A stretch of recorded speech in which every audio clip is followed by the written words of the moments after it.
Hey, what's going on, guys? This is your man, Real Deal, Steele, coming to you live on a weeknight.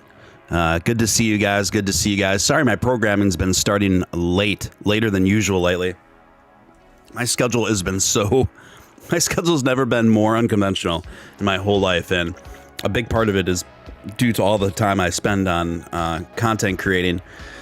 I was having a laugh with Matt Wallace about this yesterday over text, how we're both on these super unconventional schedules due to how much time we spend content creating. But I am going to make a conscientious effort to get the show back on track to start at 9:30 Central Standard Time within the next, if not tomorrow, the day after that. As much as I like doing the after hours shows, I do need to get back to the schedule of the main show, this one, Steele Live, happening and at 9:30 Central Standard Time. But the good news is, even if you miss it live, you can watch it thereafter.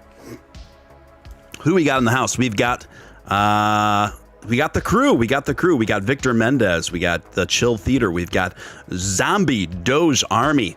Victor Mendez. Ariel, welcome. We've got Alan. We've got Darthman. We've got Robbie Gilchrist, the Doge After Dark Dolphin, of course. D-Man69, welcome back. The list goes on. The list goes on. Guys, if you haven't, hit that like button. It takes a split second of your time. Doesn't cost you a dime. Smash it like you'd smash your childhood celebrity crush.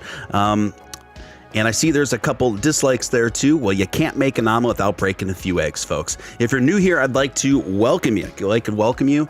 And encourage you to join the community. We are, in my opinion, the most exciting new crypto-centric community on the interwebs. It's a primarily on night show. Join us. Join the vampires, the crypto vampires. We're actually a lot friendlier than that sounds. So hit the subscribe, hit the notification bell, hit all on the notification bell. And if you've already subscribed, you also hit all on the notification bell. I love it. Can you dig it?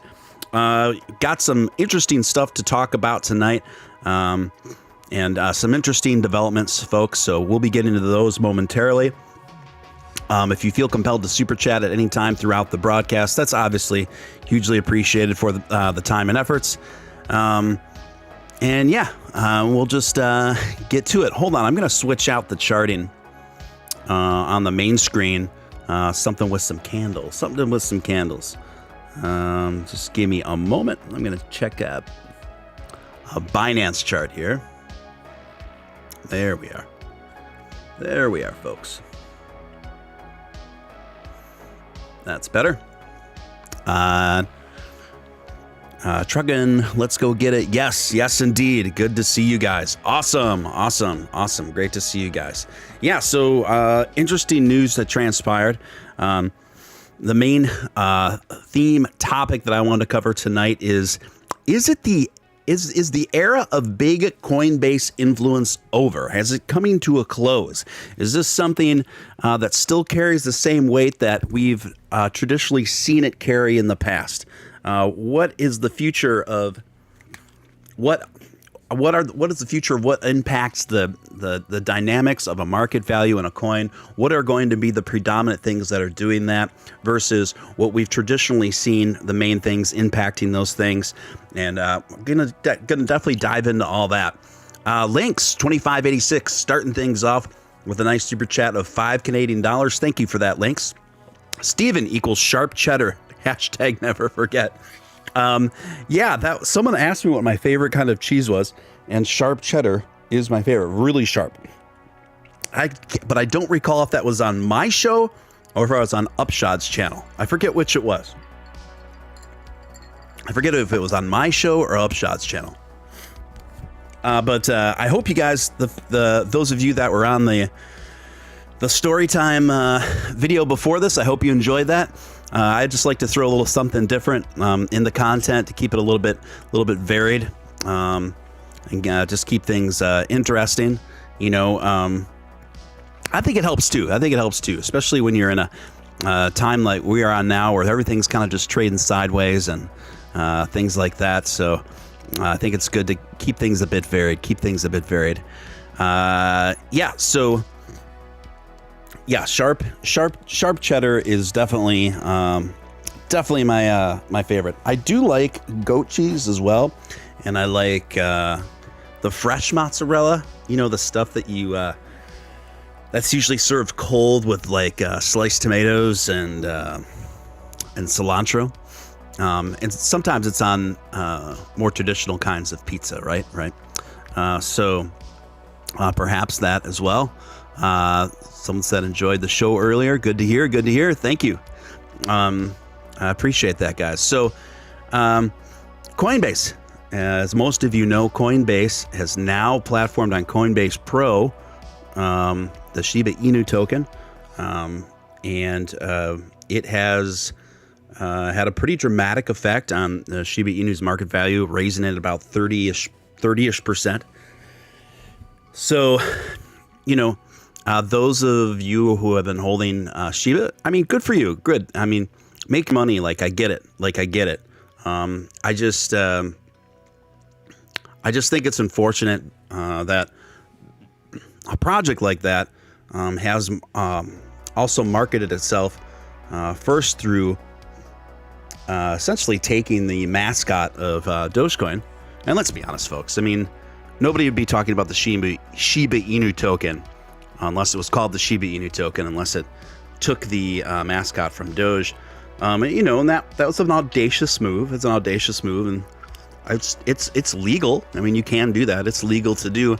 But then they also go on to build themselves as the Dogecoin killer. Dogecoin killer sounds ridiculous. Sounds like it's something I would make up, right? Sounds like something I would just make up. But no, it's nothing I've made up, folks. It's front and center on their white paper and on the homepage of their website. That's pretty wild, right? So this is a token I've covered in the past, and I know some of you even hold Shiba Inu, and let me be clear, like, if people are just trying to make money. I get it. So my criticism of Shiba Inu more has to do with their branding, and then how they are being used by some of the exchanges, in my opinion. So this is not an attack against Shibu investors. Let me be clear about that. So it's just one of these things, guys, where the Shiba Inu token, it markets itself as the Dogecoin killer, and in large part, what happens is a lot of new people that come into these exchanges are going to, a fair chunk of them anyway, in my opinion, are going to easily be distracted by the other dog coin, the one that uses the same kind of dog, and then it's cheaper as far as a new investor sees it, and then this, to me, it potentially dilutes the market share for Dogecoin. I don't think overall, in the long run, particularly, that this BSC token is going to have that huge of an impact on it. But it might have enough on it to slow the process down for Doge on getting to the moon. It might have that kind of effect. And so what we're seeing right now, Coinbase has traditionally hailed itself on a platform that carries only the most serious of cryptocurrencies, and heavyweights with strong utility, etc.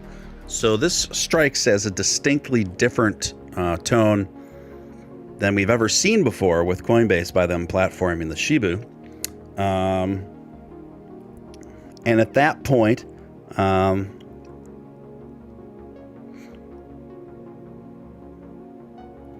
the question becomes, why? Why would Coinbase, out of all of the cryptocurrencies, why would Coinbase pick Shibu over, Matic or countless others, right?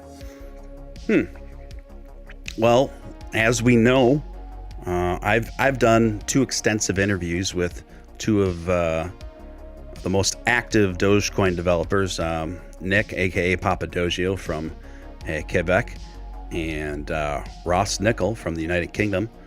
Both great guys, phenomenal guys, brilliant guys.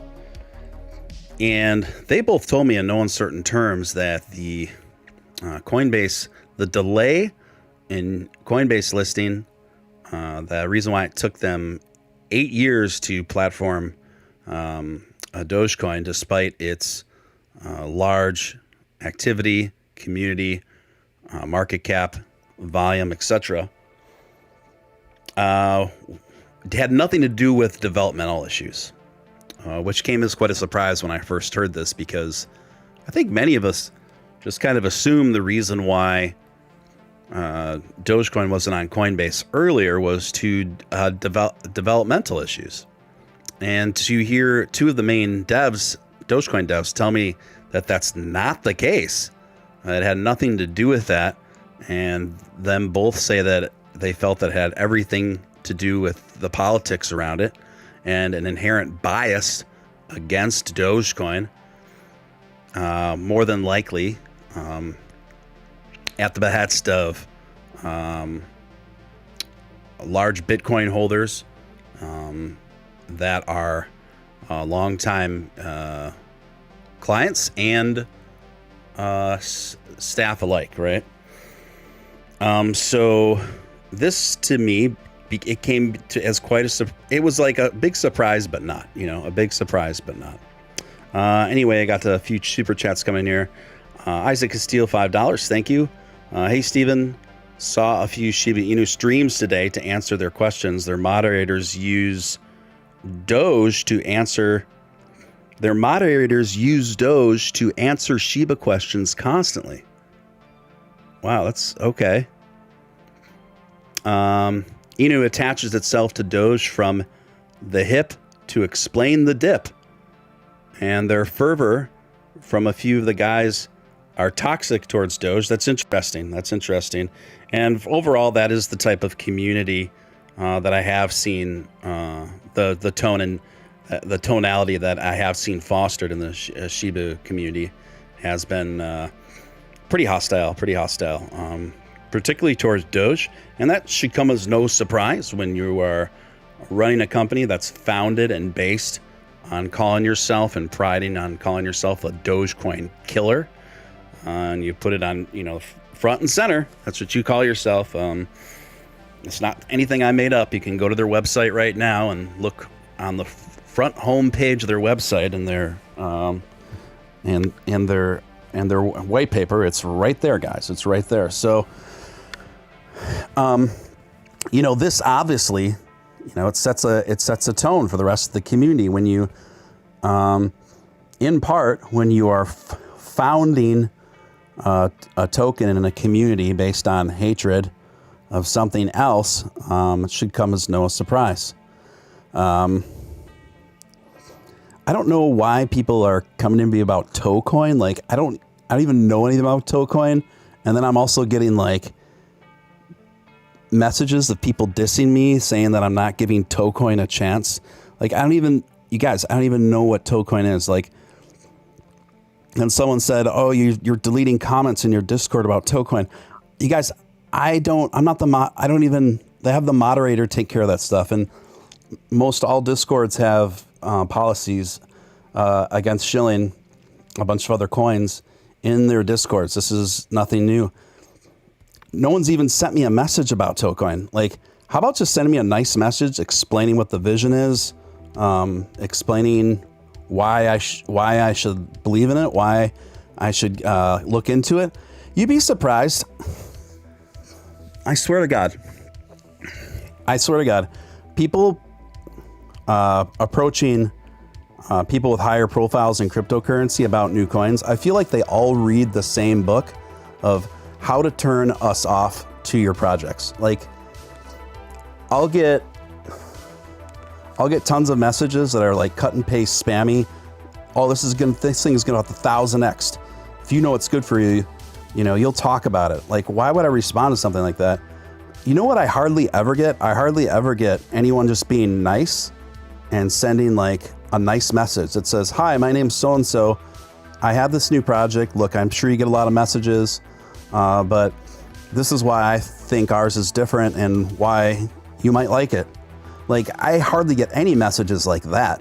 Like, I don't know, just try being nice. Like, it's crazy. Anyway, yeah. Do you think crypto is beginning to recover? Are we still in for a bumpy ride? Asked Tuco. I think it's both. I think we're still in for a bumpy ride, but I do think it's beginning to recover. I mean, it's as simple as that. I think the answer is both, Tuco. I think it's beginning to recover for sure, but that we are still in for a bumpy ride. But as we've seen with Coinbase and how they handled the Dogecoin rollout, it was a really mixed, weird thing, right? It was a really mixed, weird thing. It was cool that they had that contest, that Dogecoin contest. I thought that was pretty neat.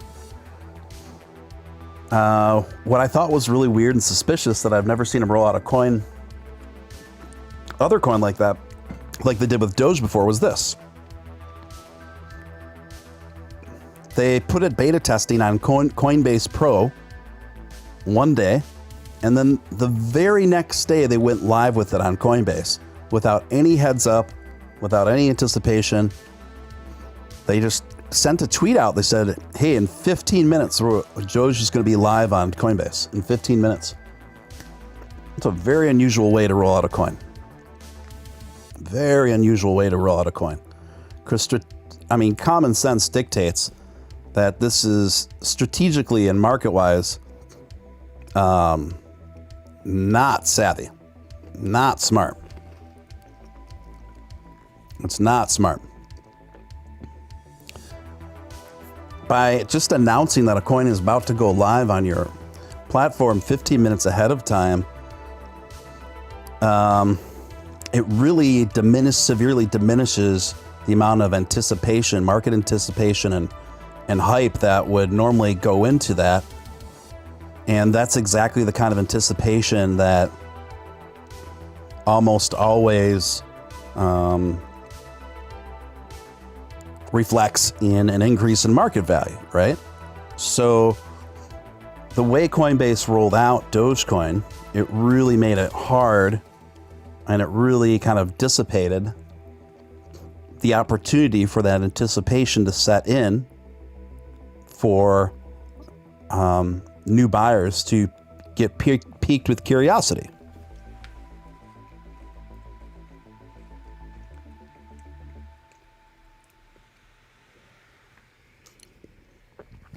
So, to me, that was just a very suspicious way to roll out a coin.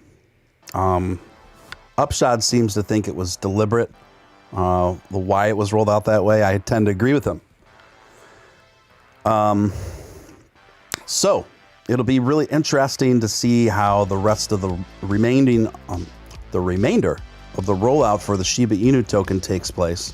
But it seems to me really coincidental.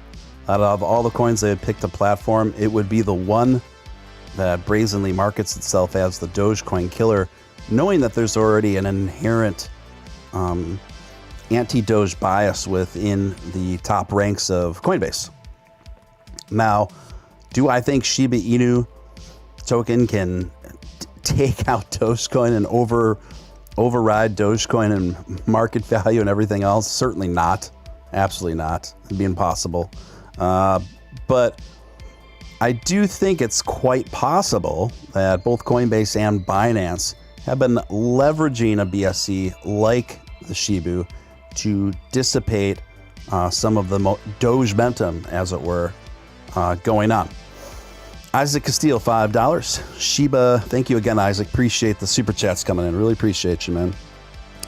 Shiba nicknamed themselves the Doge Killer from conception. It's a coat ride, clout chaser, thunder stealer. It's an ERC20 only token. Isaac Castile coming in with the heavy hitters. Tell us how you really feel, brother. Thank you for that, Isaac. Appreciate the super chats, man. Yeah, it's just kind of wild, guys. It's kind of wild. And then as we saw that Binance did the same thing by platforming Sheeb right at a very interesting time. Now, Dogecoin is let me remind you guys, Dogecoin is the #1 threat to the BNB coin's third place market cap ranking. It's the #1 threat to that. Okay. And then the CEO of Binance made a big stink about how stringent the measures and standards were for platforming any new cryptocurrencies, and then he platforms the Shiba token right after going on about this for a couple months every day. So obviously, Doge being the number one threat to BNB. Now, those who aren't familiar, BNB is the house token of Binance. So BNB token is to BNB coin is to Binance, what VGX is to Voyager, and so forth. So could these all be coincidences? Certainly they could be coincidences. Certainly that's possible. These are all extraordinary coincidences. But it's more of it's a much higher probability that these aren't coincidences. And it puts me in the precarious position where, inevitably a certain amount of people think I'm being a negative Nancy by calling attention to it, calling it out, or that I'm the bad guy for calling these things out. Guys, again, just to be clear, my criticisms of Shiba Inu aren't directed at the investors. Like, I get it. Like, personally, I wouldn't invest a project in this, but I don't know what people's personal financial situations are like, and sometimes people find themselves investing in sketchy projects because they're just trying to level up. They're just trying to get their bills paid. So I'm not, at the same time, I'm not judging those people. Understand? I'm more criticizing the branding and the marketing of this thing, and how it's seems to be being leveraged by a few of the major exchanges against Dogecoin. I don't know how else to put it, guys. I can't mince words on this stuff and pretend that these things aren't happening. So, I mean, I think the least I can do, before people assert that I'm the bad guy in this, let's get a few things clear. We didn't start the fire. Shiba Inu token stole the mascot of Dogecoin and then brags that they're going to be the Dogecoin killers to take us out. Right? And now we have two very big exchanges that have recently platformed Dogecoin by two CEOs that have a distinct interest in suppressing Doge. I mean, come on, guys. Like, am I really not supposed to say anything?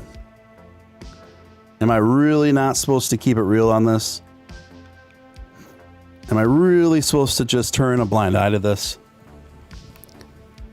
And I'm not saying we should dwell in these places and just get down in the mud with going to war with that community, because that's not what I want to do. And that's not what I'm trying to do.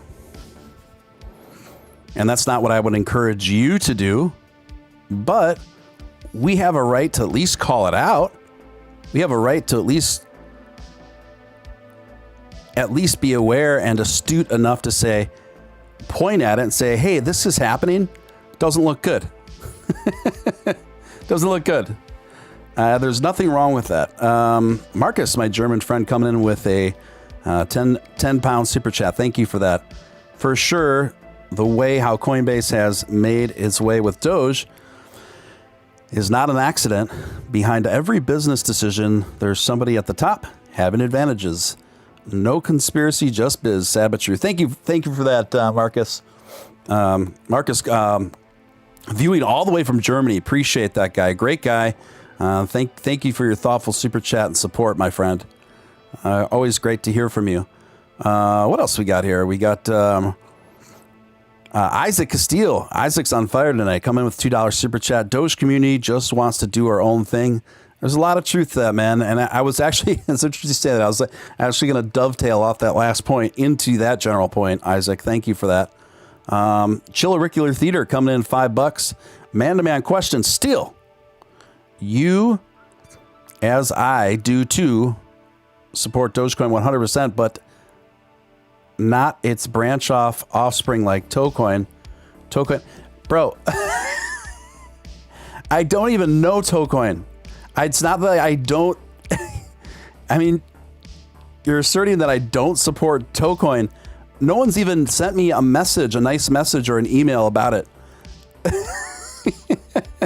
So I'll take a look at it, dude. I'll take a look at it. Tuco for $5. How long do you think it'll take the Doge ETH alliance to be official? Great question, Tuco. No one knows, to be honest with you. But what we do know is this. We do know that now from behind the scenes, we've gotten confirmation from lead Doge developer, contributor, Ross Nicole, said on a recent Twitch stream of his. And I can't wait to get Ross on here again. In fact, this is a good reminder for me to message that dude and get him back on the show here. Brilliant guy, wonderful guy. Can't wait to get him back. What we do know is that the Ethereum team has officially reached out to Ross in regards to the Doge ETH pairing, the Doge ETH alliance, as you put it. So the talks have begun. The work is just starting to be begun. We do know that the primary creator of Ethereum, Vitalik Buterin, fully supports this concept, fully supports this idea, and is fully behind it happening. We do know that he has obviously had his team of developers reach out to some of the main Doge developers regarding this. This has already happened. We do know that Elon Musk has now made statements that he would support such a pairing and an alliance, and thinks it's a good idea. And we also know that Billy Marcus, the original creator of Dogecoin and my friend, that he also supports this idea. So everyone's on board. All the main players are on board for the Doge Ethereum alliance. So now it's just a matter of time and development. I'm not an expert in development, but what I do know, it's going to take a bit of time for sure. This isn't the sort of project we can they can crank out in a month or maybe even 2 months. But this is something that I believe is going to happen, guys, and something that I think is going to be the most fundamental game changer in modern crypto, in the current cryptocurrency market. To me, this future pairing and this future alliance is enough reason for me to hold 100% of my Doge personally. I am excited about this. I think those who have the patience to endure what we've been enduring and the ups, downs of us all and some of the persecution, listen, the Ethereum Doge Alliance will be absolutely transformative to the market. And I think poses the biggest challenge to Bitcoin dominance of anything going on out there. And I believe that's a good thing. I think we need a real challenger to Bitcoin dominance. I don't think it's a good thing for any one coin to dictate the behavior of the entire market. Truckin' All Day coming in with a $5 super chat. Thank you, Truckin' All Day. Appreciate you, man. Hopefully when Doge and ETH integrate, we'll lower gas fees and blow every coin below Dogecoin out of the water. Is the alliance between ETH 2 or ETH 1? It'll be between, from what I understand, ETH 2. ETH 2. So I think that ETH 2 is probably the first priority here. I'm sure it's the first priority here before the pairing. So ETH 2 is probably the first priority before the pairing from everything that I've read.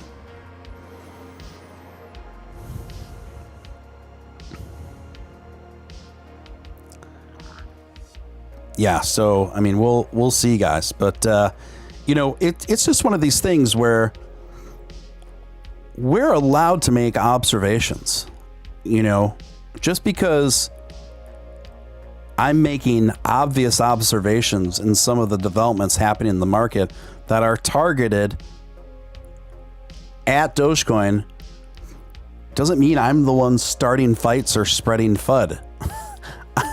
On the contrary, I am just putting together the dots, like drawing the dots, marking the dots, and these things are painfully obvious. Some of these things that are happening and rolling out, and we didn't start the fire, but we have a right to at least call it out and observe it and say and report on it.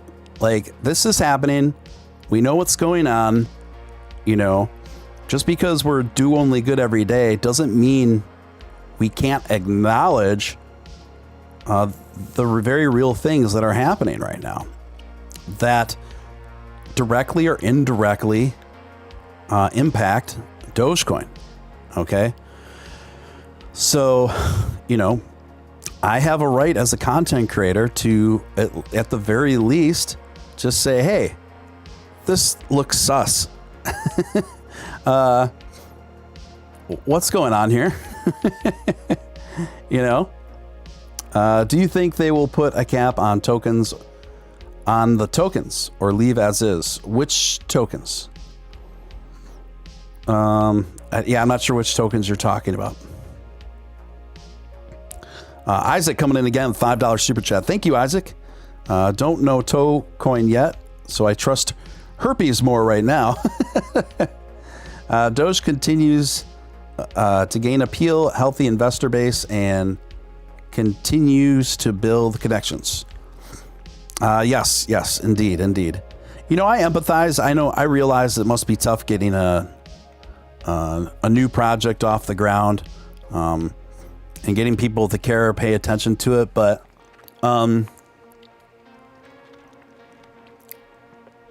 I've rarely seen people go about it in a really smart way as far as reaching out to people.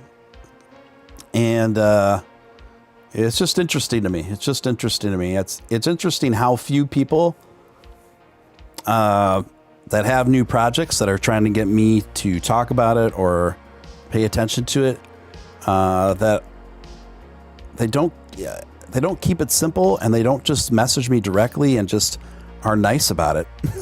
It's just baffling to me. So, I mean, we get inundated every day, whether it's Upshot or myself or obviously Matt Wallace or Crypto Batman, with just tons of projects. It gets very overwhelming for us, So, you can't take it personally if someone doesn't get back to you right away. That's a content creator, because we get hit up with rug pulls and all other sorts of sketchy projects every stinking day, and it's difficult to know what's what. It gets so overwhelming to navigate.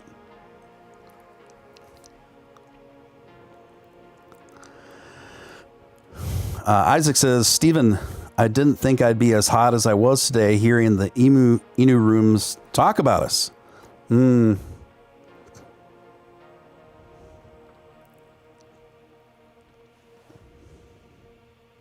Yeah, it's interesting. I'm glad I wasn't in those Shiba rooms. I tell you what, my friend, I'm glad I wasn't in those Shiba rooms. Though it's tempting me. It's tempting me to get on the air with one of those folks and mix it up with them. I just think the very basis of which that whole project was founded on was in very poor taste. I don't know how else to put it. At the same time, I'm sure there's a few people that watch my show that are invested and maybe you've even already made some decent money. Like, I get it. You're trying to make money. Like, I get it. But I still can't just sit by and not point out the obvious, you know?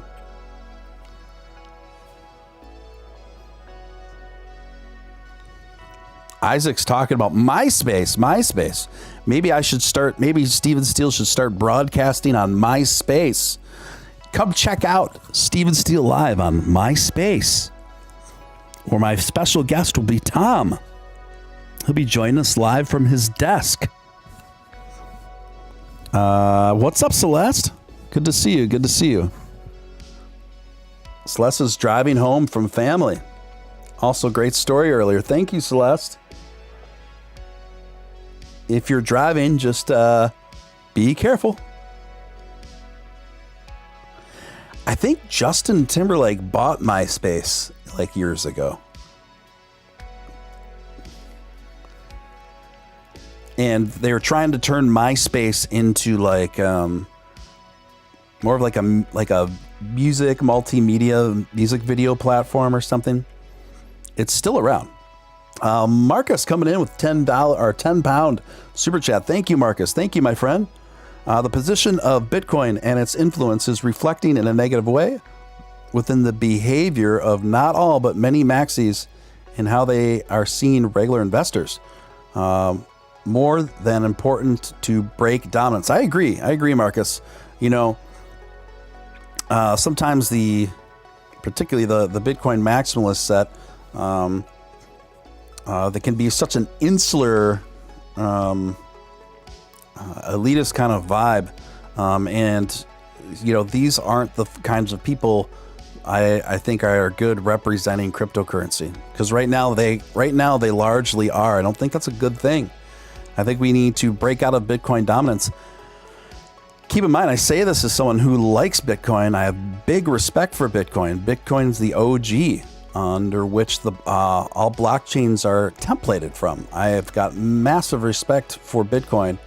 At the same time, we cannot go into the future being completely subservient and slaves to however Bitcoin is doing, completely dictating how all the other coins are doing. Right now, that is a part of the deal. I think that's just a part of the growing pains.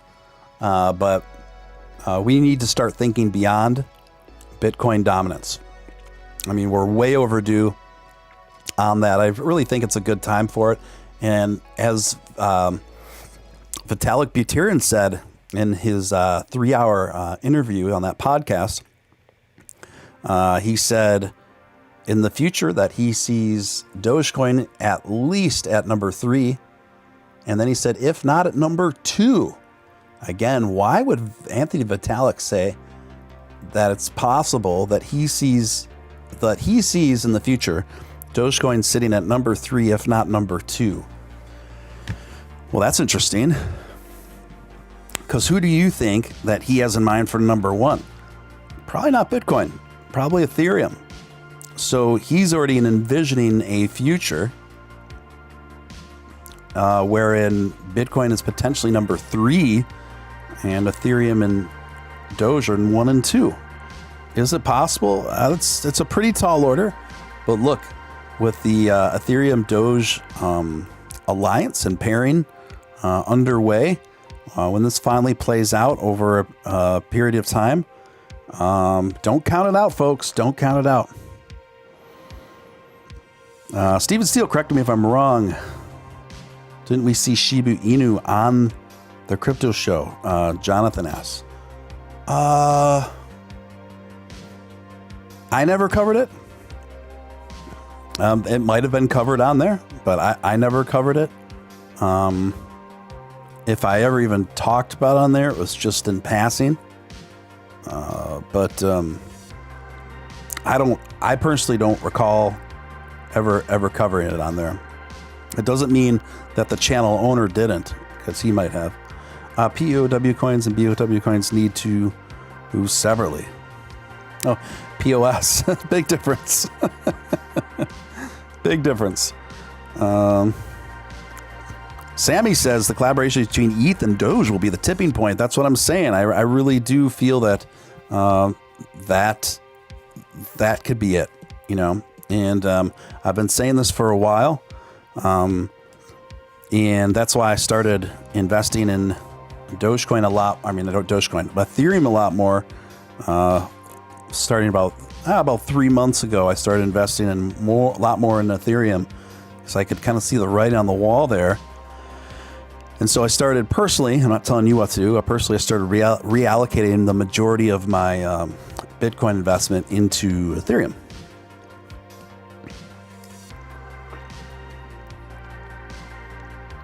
Yep. And I'm going to read to you, just for fun, today's Motley Fool headlines, because as you guys know, Motley Fool they're the arbiters of disparaging Dogecoin clickbait. So here are their headlines for today at the Motley Fool. Forget about Dogecoin. These stocks can make you a boatload of money. And then they also had 2 unstoppable growth stocks that can make you a lot richer than Dogecoin. Yeah, so those always crack me up. That's always cracked me up. This is the first time I've ever heard them use the word boatload in the title of an article. And also this comes courtesy of Laptop Magazine. Shiba Inu gets Coinbase listing. The quote-unquote Dogecoin killer is on a roll. The quote-unquote Dogecoin killer is now getting acknowledgement from the largest cryptocurrency exchange in the U.S., Coinbase. This is one of many major milestones for Shiba this year. On May 10th, Binance, the world's leading cryptocurrency exchange, added it to its arsenal of supported digital assets. And of course, its branding has the Shiba Inu dog, but except the Shiba is always looking very mean. I just don't get it, folks. It just doesn't vibe with me. I just don't get it.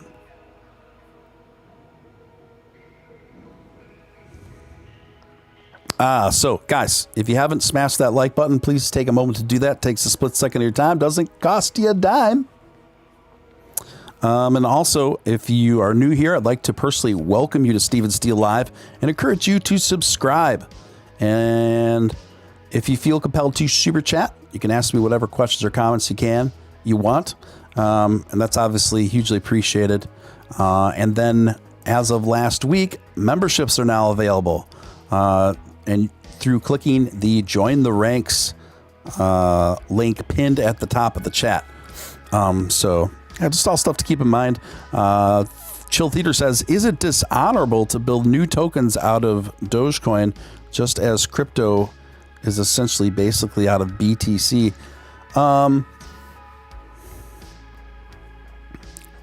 Redundant for sure. Unethical. Now we're kind of getting into potential like copyright, right? I'm not an expert on the legalities of copyright when it comes to crypto technologies. So I'm not sure. What I do know is, if you're knowingly just copying and pasting already existing code and tech that's already been established pretty well through another community, do I personally think that's unethical? Absolutely, I do. If you're not adding your own flavor, your own spin to it, even, then to me it's just yeah.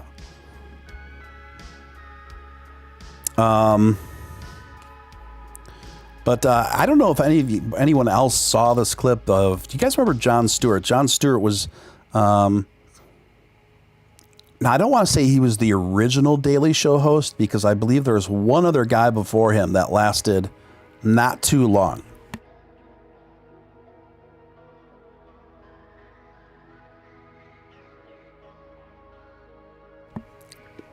So I think technically the first host of the Daily Show was someone other than Jon that I think was just on for one season before Jon Stewart took over.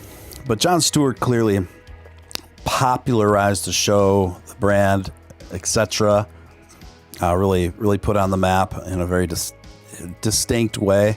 And then he also ended up giving he's the one that gave the platform to Stephen Colbert, because Stephen Colbert started off as someone that John hired on The Daily Show.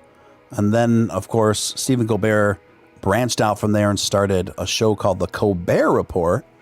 If you guys remember that, The Colbert Report, I thought that most of the time that was pretty funny. The Colbert Report was kind of a parody version, I would say, of like Bill O'Reilly or something like that. Anyway, since then, I feel like the Daily Show's gone in a distinctly different direction since Jon Stewart's not in the picture anymore. And also over the years, it seems that Stephen Colbert has gone in a distinctly different direction as well. And so Jon Stewart was a guest on the Colbert Report a few nights ago. Things got pretty spicy. Jon was really fired up. And it was interesting to see the dynamic between Jon Stewart and Stephen Colbert, who were longtime friends and co-workers in the same exact industry, kind of have this tension in there that you could cut with a knife, right? It was really interesting to see, but a really necessary interaction. And you're free to go look that up on YouTube. And to me, it was just a reminder that Jon Stewart's the OG, man, and he's a savage. And he operates, in my opinion, more of an unbiased perspective than his what would you call it? The folks that have replaced him between where Colbert and Trevor Noah maybe are operating, right? So that's just my opinion on that. So I thought Jon was great. Was Greg Kinnear the original host of The Daily Show?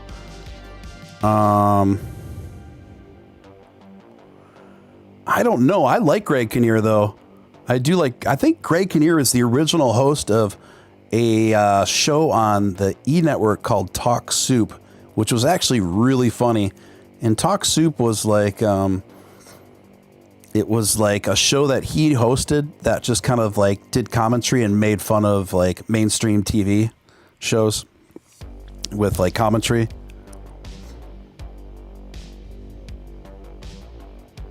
Craig Kilborn was the first host of The Daily Show, Nick says. Yes, I think that might be right, actually. I thought it was really good to see Jon Stewart reassert himself as the man. Like, it was clear, man. Like, his presence on Colbert, to me, the dynamic was clear who the OG was. And, you know, it was interesting to see Colbert, because Colbert would normally have debated anyone else saying what Jon was saying on the show, but he wouldn't because of who Jon is. And also, Jon is the one that put Stephen Colbert on in the first place, is the predominant reason why Stephen Colbert is in the position that he's in now in the first place. So I just thought that was uniquely refreshing, and it was also simultaneously a bit sad when you look at how far things have kind of de-evolved in a way from the era of Jon Stewart, to where we are now. I think it would be nice to get more Jon Stewarts back in the landscape, in my opinion. Jeremy Abbott coming with a $5 super chat. Thank you, Jeremy. How do you feel about Miles G's videos? They all seem like clickbait to me. First of all, thank you, Jeremy. Honestly, I know who Miles G is. I personally don't have a problem with him at all. I don't watch a lot of his videos, so I can't. I've seen a few, but I don't watch enough of them where I can give that like a thorough answer. I haven't had much interaction with him.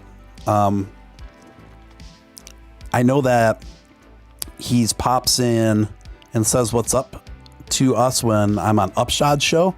And that's about all I know. I do know that certain content creators can frame certain things to make you more likely to click on it. I get it. I get it. All I can tell you is I'm just do what I do.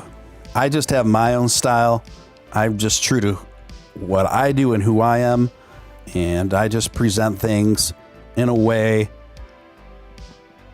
that I find informative, but also just fun and entertaining. And I just do it in my own way. So I don't know. I haven't watched enough Miles G stuff to give a definitive answer on that. I understand what I'm doing here, and what I do on this channel is definitely different than I've seen on any of the other kind of crypto-centric shows. And so I just focus on doing the best job I can in my little corner of the internet here.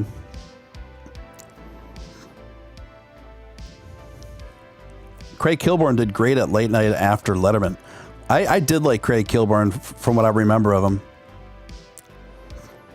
Chill, Auricular Theater, coming with a $5 super chat. Thank you again, Chill. Appreciate you. Penguin walks on into this episode of the Steven Steele Show now with a sombrero. What does he say, and why is he here? My gosh, I don't know what to make of this super chat. What is he? Are you asking me what I think he would say and why is he here? Hola? Hola, Esteban Steele. I don't even know what noises a penguin makes.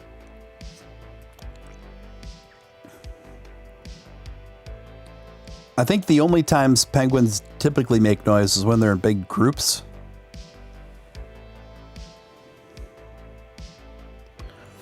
But thank you, Chill Auricular. Appreciate it, man. Yeah, so there's that. And then also, you guys, the Dogecoin NASCAR is back. It's coming back. It's being repped once again by our official Dogecoin driver, Stephen Parsons. Yes, the Stephen Parsons is coming back. The Doge car, they're calling it. Doge car 2.0 is ready to rocket to the moon, says Stephen Parsons, the official Dogecoin driver. Amazing. Amazing. And he's been posting real-time updates about the car. Earlier today, he posted a picture of the frame of the car. It's looking really cool. And he said, getting the spring rates, Dogecoin car ready for this weekend's race in Nashville Supers. Don't forget to get Doge car shirts and other merch. So, yes, there is going to be the Doge car is going to be in the Nashville Super Speedway race this weekend, guys, in Lebanon, Tennessee. In Lebanon, Tennessee. We're going to have the Doge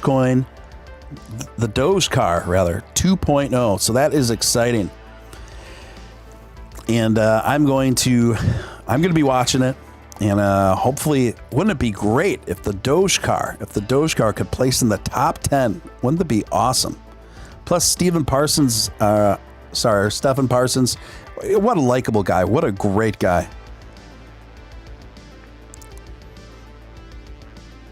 What a great guy. I would like to get Stephen Parsons on this show. I'm going to reach out to him again. I reached out to him a while ago, but I never heard back. But I'm gonna circle back to him. I don't take things like that personally at all. So I would love to get him on this show. It'd be great if we could get him on right after the race. That'd be awesome. So we shall see. We shall see.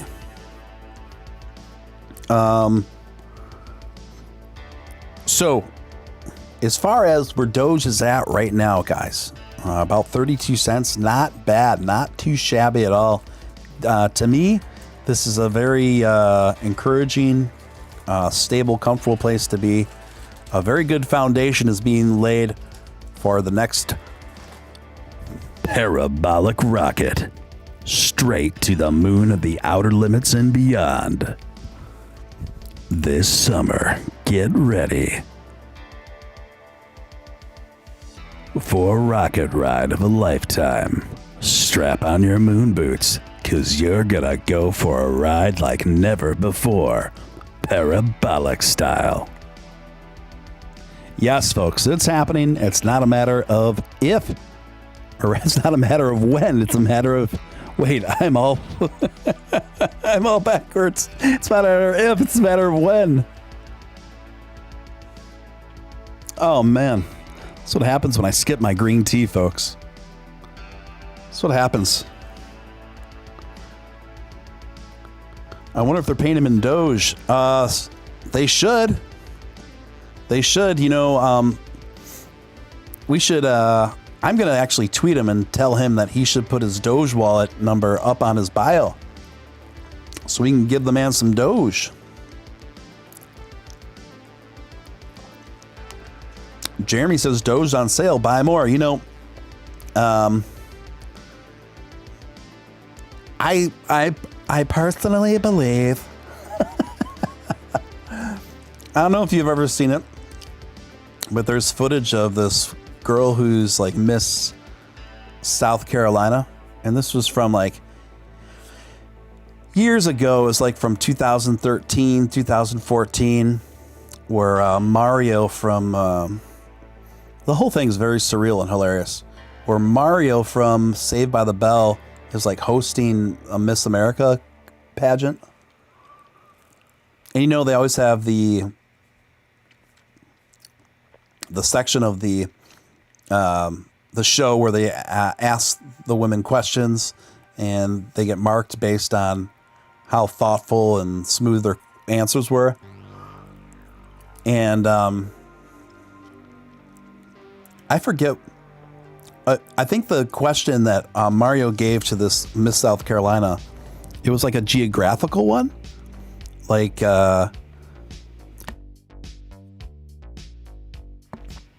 sorry, I have to sneeze. Whew. Excuse me, folks. I don't know what the exact question was, but her answer was one of the most ridiculous, funniest things I've ever seen in my life.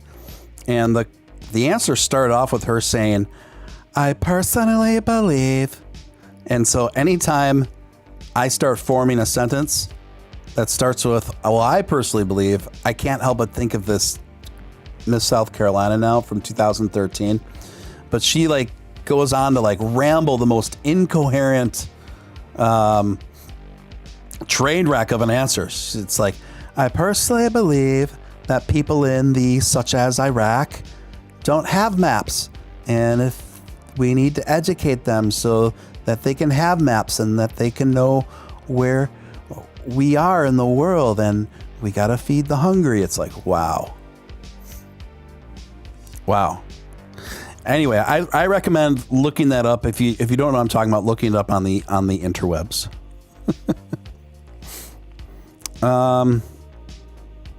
But as I was saying before that tangent, what Jeremy was talking about, Doge on sale, buy more. I do personally believe that. I personally believe that we are still in the beginning stages of cryptocurrency in the long term. When we look back at this market in 10, 20 years, not even. I mean, 5 to 7 years. We are still going to. We're still going to see a year like 2021 as being the beginning stages of crypto. So in that regard, I consider us pretty lucky. It's just a matter of just playing the waiting game and waiting things out for a lot of these investments, particularly these top 10, top 20, even many of the top 50 cryptos, I believe. People that have diamond hands, as they say, and resolve will likely be pretty rewarded for it. Sammy says, "Don't skip schools. Don't skip school kids." Try saying "don't skip schools."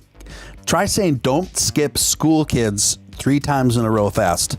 You guys try it right now where you are, and I'm going to try it on the air.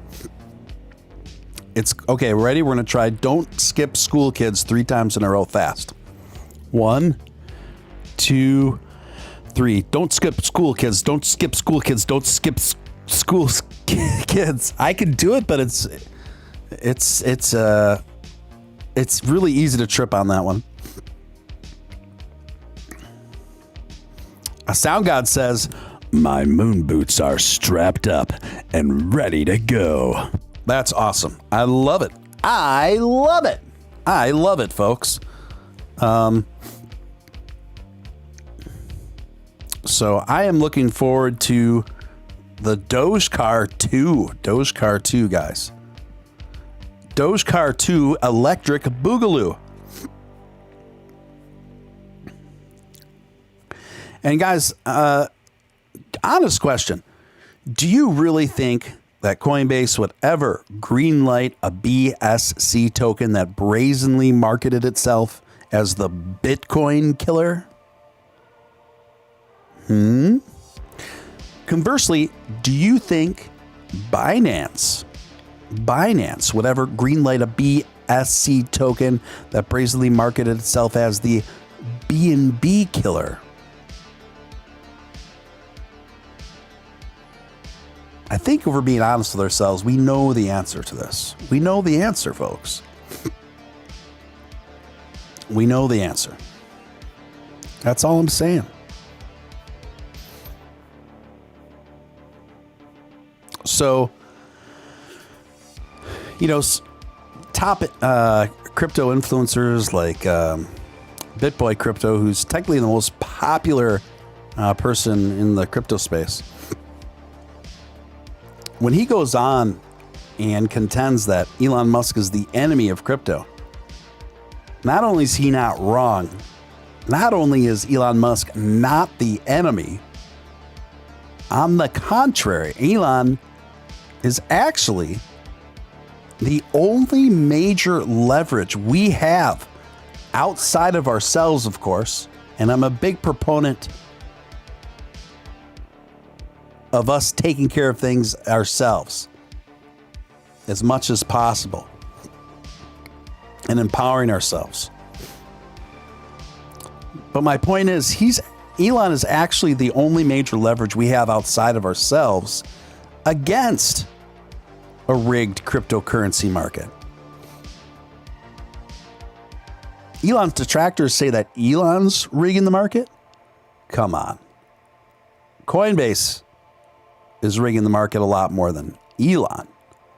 Binance is rigging the cryptocurrency market a lot more than Elon. Barry Silbert. Sectors of Wall Street. Come on. They just don't like Elon because he loves dog money. Let's be honest here. They didn't have a problem with him before dog money. They didn't have a problem with him just as long as he stayed focused on Bitcoin.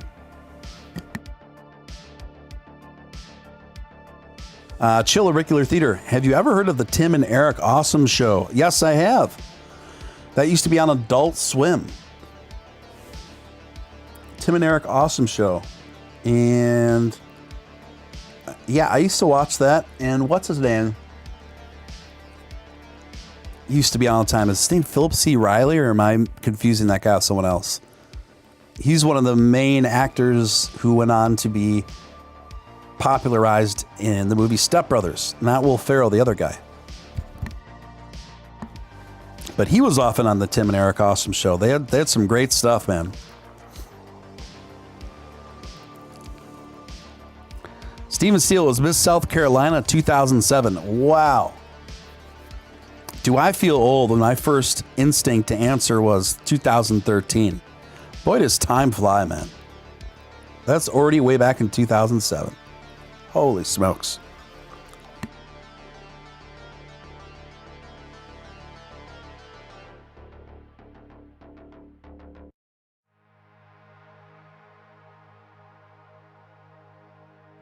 Yes, John C. Riley. Good stuff. Good stuff.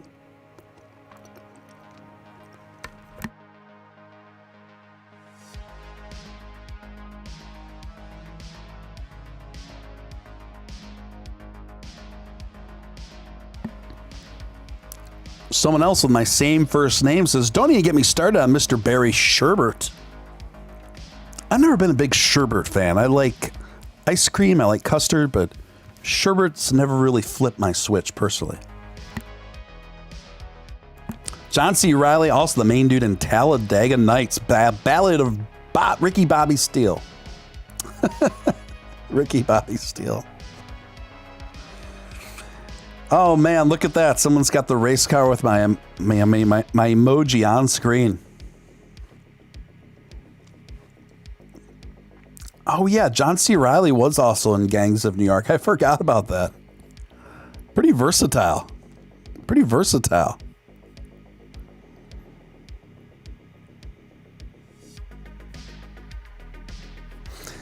Well, guys, it's 2 a.m. where I am right now. If you're on the West Coast, you are right at the midnight hour. If you are out on the East Coast or in Florida, you are a super trooper at 3 a.m. At 3 a.m. What is going on, people? So yeah, that's about all I had to talk about tonight, guys. Unless you guys had any questions for me. Yeah, and those of you who missed Storytime with Steele, you can look back on the channel. I just posted a new story. I think it's a pretty good one. So feel free to give that a look as well if you are into podcast-like stories. I forgot the name of the film, but he was also in a vampire film. I know he was. It's eluding me what that was called, though. What was that? What is my favorite vampire film is Bram Stoker's Dracula is definitely one of my favorites, and The Lost Boys. Probably a tie between those two. But I love both of those films for different reasons.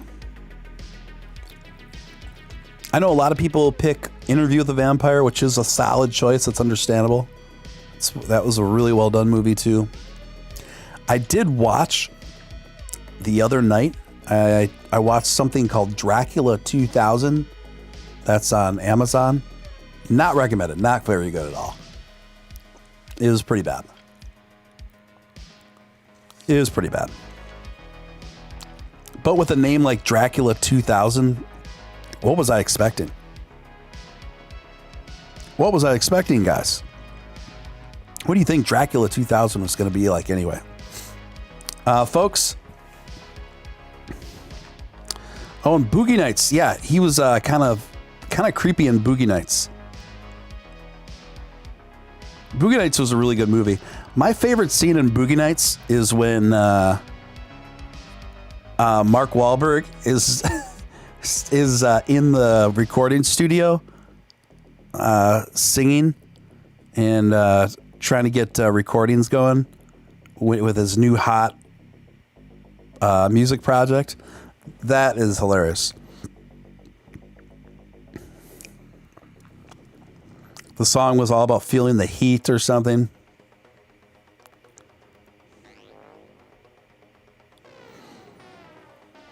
Yeah. But yeah, I love Boogie Nights. Nosferatu, like the original one, Alan. I mean, that's a classic. That's an obviously incredible film for its time, and it's very spooky to watch now. Vampire in Brooklyn. I don't know if I've ever seen Vampire in Brooklyn. Sounds kind of like a horror comedy to me.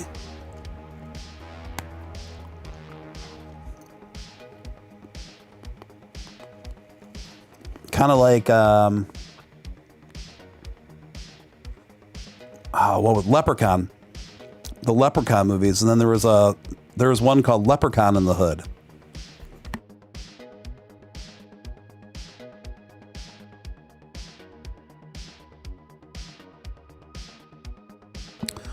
I have the authority to announce, regardless of your not knowing, the Toecoin community loves the Steele Show, even if non-MySpace compatible, evidently. Okay, thank you for that. Thank you, appreciate that. Yeah, From Dusk Till Dawn. That's a good one.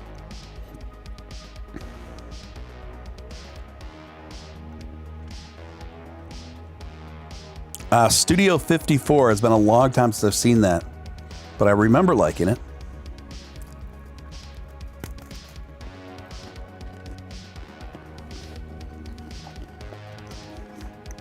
Was Eddie Murphy really in Vampire in Brooklyn?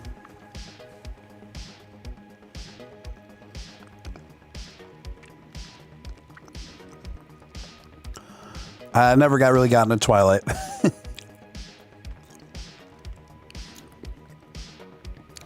I was never young enough to be into Twilight when it came out.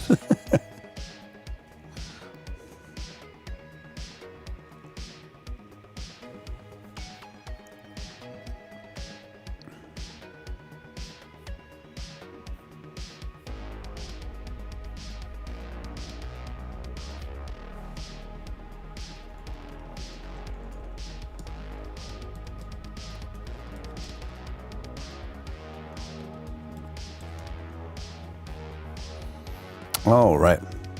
Buffy the Vampire Slayer, the movie. Oh my gosh, they did make a movie out of it, didn't they? They did make a movie out of it.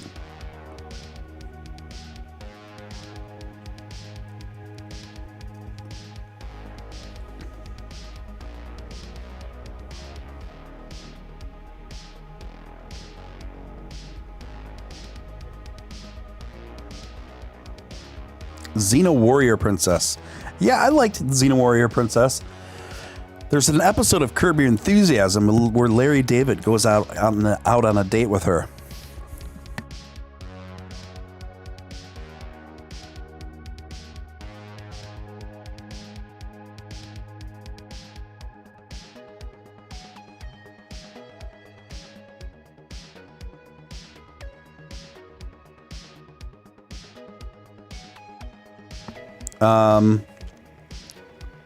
Yeah, Buffy the Vampire Slayer, the movie. I've never seen the movie. I've seen a few episodes of the show. I was never a huge fan, but I was never not a fan either. I thought it was a interesting, cool concept, and one I don't think that they would get much funding for today.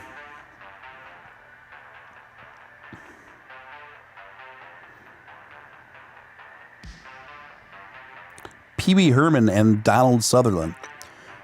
Wow.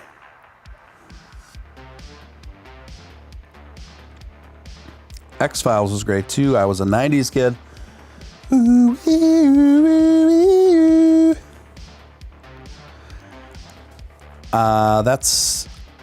What's the lead? David Duchovny, of course. I like David Duchovny. I like X-Files, but I think I like Californication a little better. Believe it or not.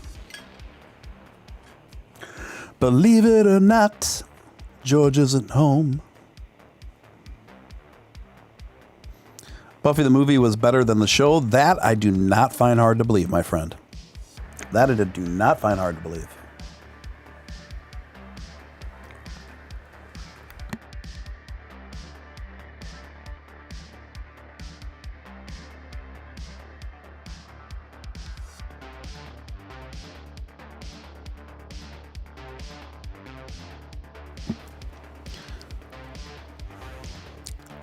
Yeah, I remember remember the X-Files was like the show for a while in the 90s. I'm old enough to remember that. And like people used to have like X-Files parties where like, come on over, we're watching the X-Files. We're going to have snacks and pizza.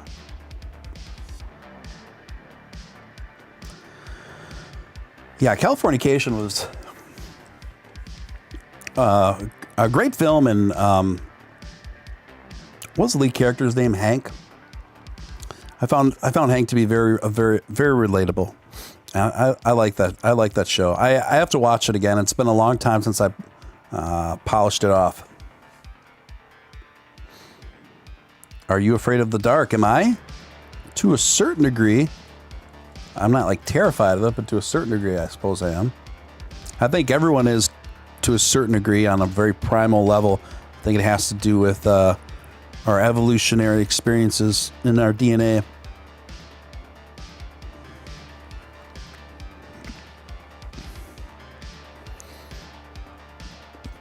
I think that's why if you're in a basement and the lights are off and you're walking up those stairs, why almost everyone tends to run up those stairs.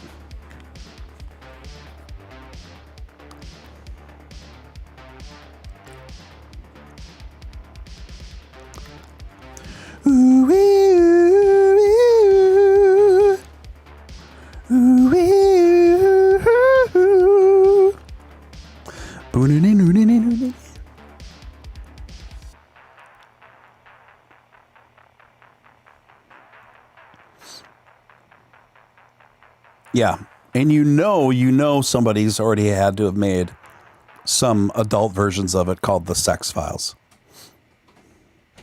You know that's happened. You know that's happened.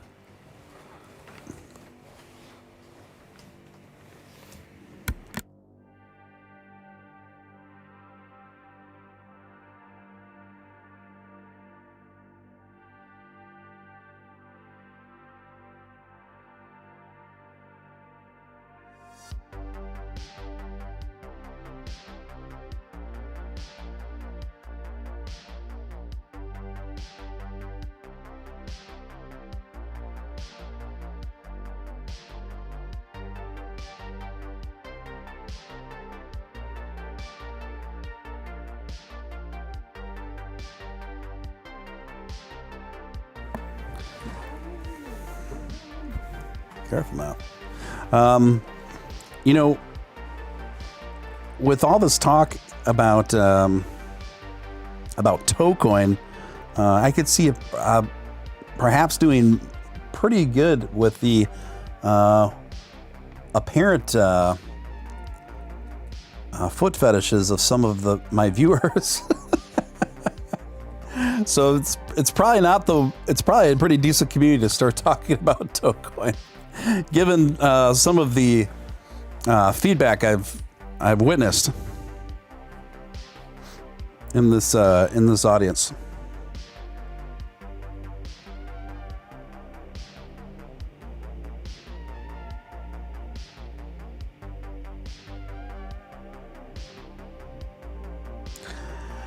I've never seen Are You Afraid of the Dark? I've never seen that.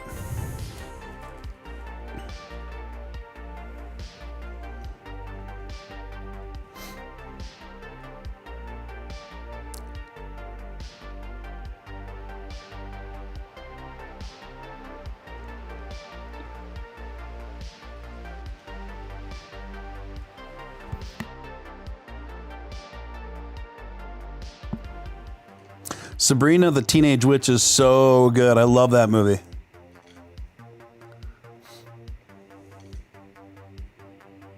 It's so good. It's so ridiculous. And the thing is, like, before I saw the movie, I saw like the same kind of one or two viral clips from that movie that everyone else had seen. But when I saw the entire movie, I realized the entire movie was like that. So good. It's one of the most ridiculous movies I've ever seen in my life.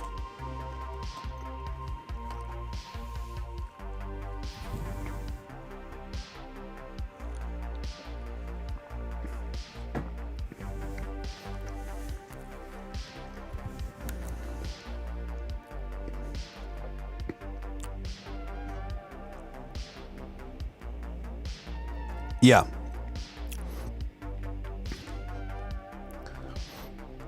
All right, I'll maybe I'll join the Tocoin Discord and just kind of lurk around a little bit when I get a few moments.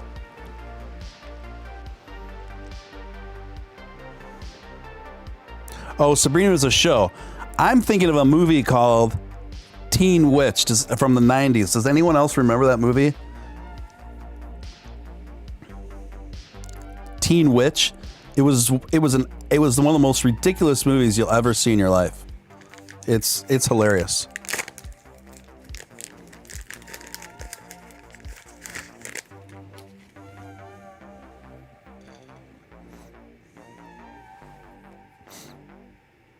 Has anyone here seen the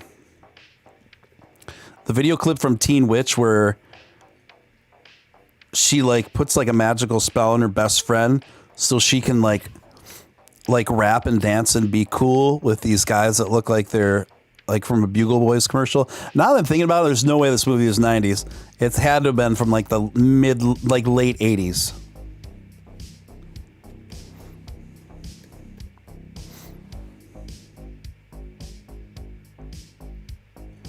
And it was starring Robin Lively. 1989 is the year. I just looked it up.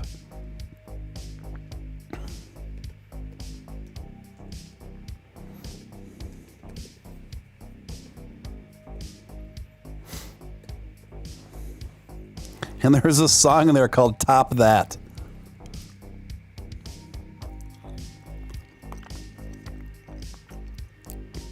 It was like a rap.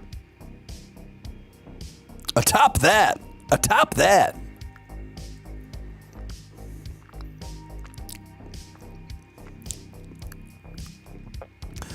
I'm looking up the lyrics right now. They're absolutely incredible.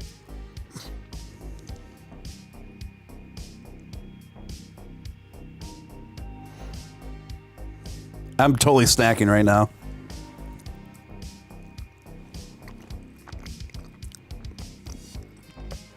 So when you're not watching your man, Steven Steele, make sure you go, if you haven't seen it already, look up Top That.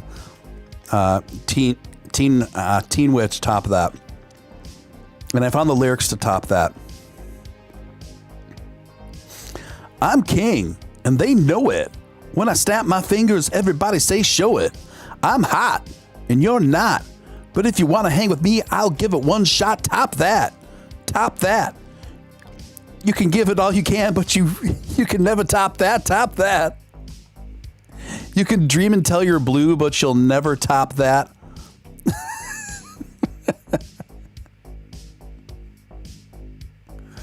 I'm hot, and you're not. But if you want to hang with me, I'll give it one shot. Top that.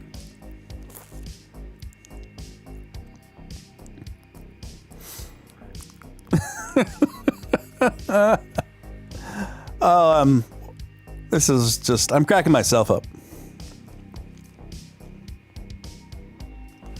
So I gotta find this Teen Witch scene for you guys.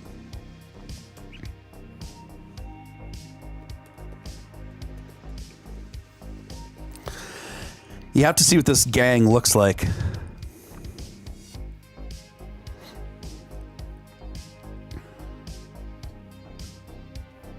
You just got to see like some visuals for this because it's just, there's no other way. If you guys don't know what I'm talking about, just a second.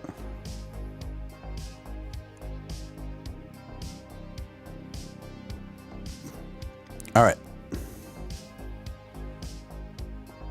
Here's some moments from Teen Witch, Top That.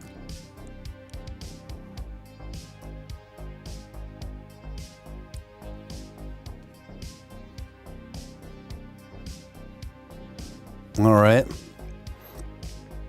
So these are the cool dudes that she's trying to impress. These dudes here. And they just like in the movie, they just like hang out and they just like I don't want to get into all that. They just hang out and they like rap on the street dressed like this. And then she comes up to them and starts like rapping and really impresses them. But the only reason why she's able to rap and be super cool is because her best friend's the Teen Witch and put a spell on her so she could be cool to impress the Bugle Boys.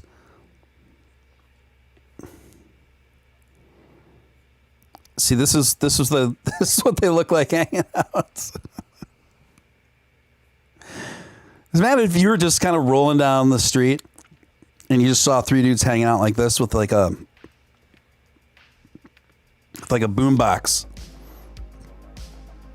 dressed and danced like this. I mean, pretty hard to top that. Pretty hard to top that, guys. And this is at the end where she's like, top that. Bet you guys can't top that. So there you have it, guys. 1989 in a nutshell.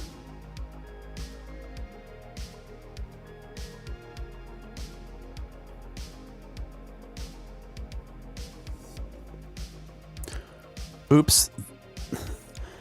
These are the pictures I was looking at. Sorry. This is 1989 in a nutshell. Top that. Okay. I think we've spent enough time on the Teen Witch.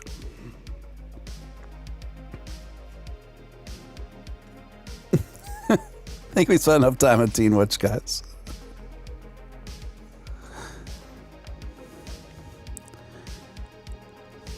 And miraculously, the whole crowd is still with me.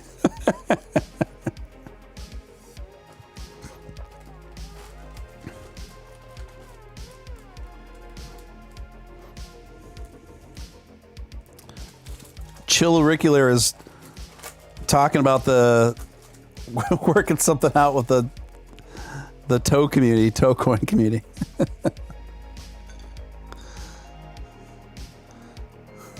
You guys are funny.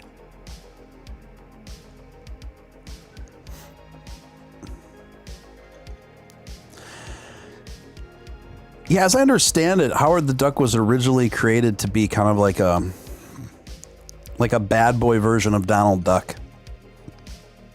It was only meant to be like a parody of Donald Duck, but then ended up taking a comic book series and life of its own. What if somebody made an arcade that only accepted Dogecoin? That'd be awesome.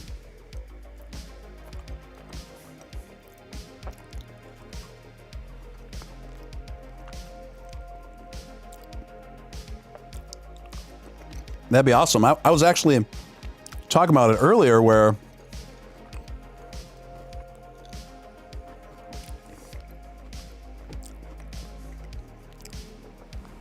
what are we going to do about GameStop? So I support GameStop. I support I support AMC. I was going to say GMC. GMC. I support GMC, guys. AMC. The thing is about these meme stocks is a lot of them are specifically targeted to be unsuspecting jewels of opportunity that the rest of the market is kind of written off as antiquated with the times. But what were to happen if GameStop could parlay all of the hype of the meme stock movement into a real sustainable business model in future, or if they just tweak things? I was thinking like if they went full on with like the retro angle and started like just really specializing in retro game consoles all the way from like back from the Atari 2600 on up, and then convert the GameStop, like give them a full like remodel where you go super kitschy retro with it, and you have a store section that sells all like retro gaming systems all the way back from like the 80s through the early 2000s. And then you could have like an arcade in there of all like arcade games from the 80s to the early 2000s. And then you could have like a place where people could eat of like really good quality food, but like a short menu, something simple, with like retro music bumping, and then call it GameStop. I know it sounds wild, but I mean, that'd be quite the rebrand. Like, I understand that, but realistically, unless they did something like that, how can GameStop continue to hang around, guys? In its current working model, how could it continue to hang around?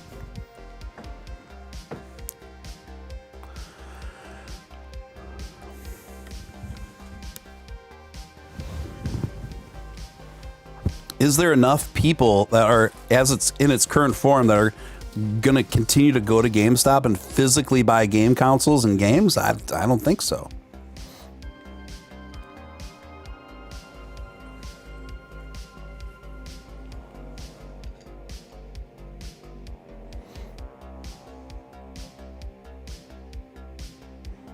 Hey, brother, let's surge this poor, confused Dogecoin kinky daughter into the Steele Show members, for Pete's sake. Check your stream elements, sir. Okay. You guys crack me up, man. You guys crack me up.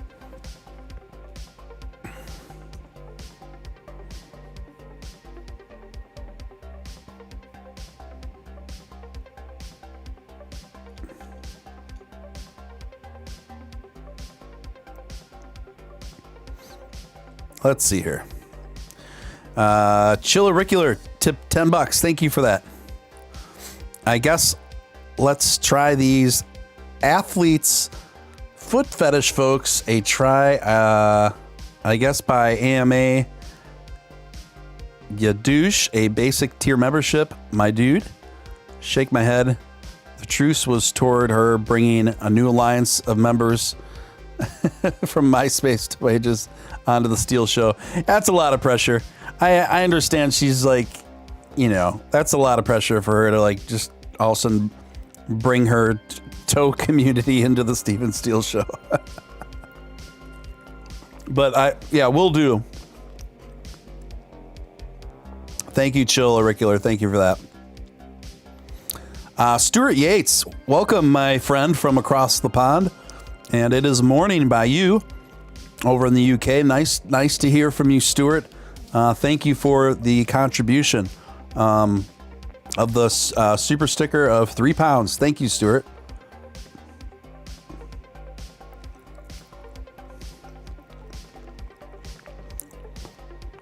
Zombie Doge Army says they're trying to get in on the PC hype. Can they successfully do it? GameStop needs to host esport tournaments. That's a good idea, actually. Sound gods, that's a good idea for them.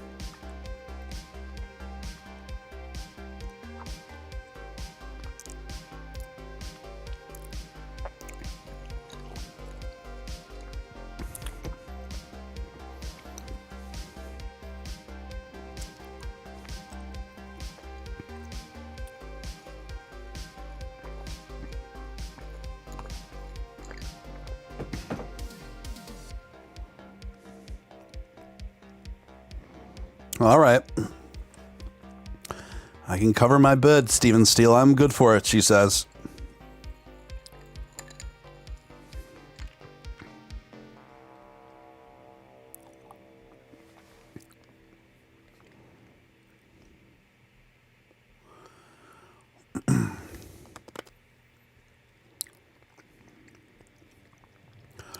All right, guys. You got to give me a minute to go in my settings and give her a membership.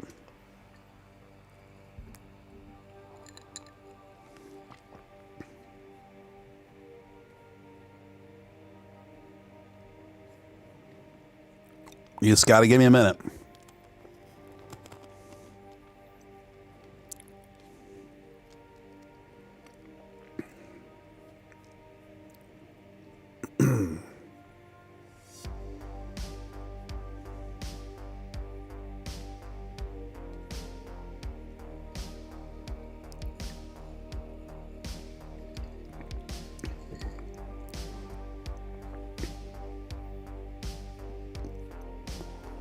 All right.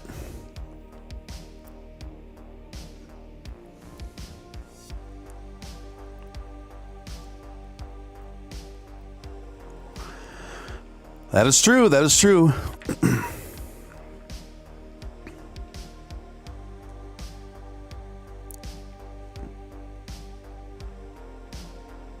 AMC short sellers lost 488 million. Is that what that means? After Monday's rally? Yeah, lots of action on AMC on Monday. Holy smokes.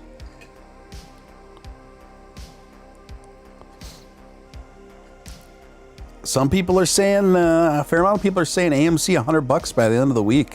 What do you guys think? Think that's possible?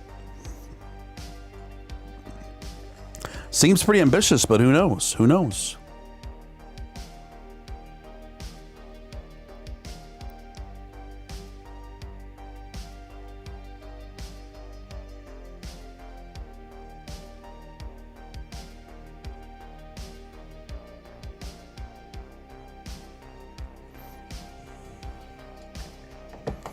No dollars per minute.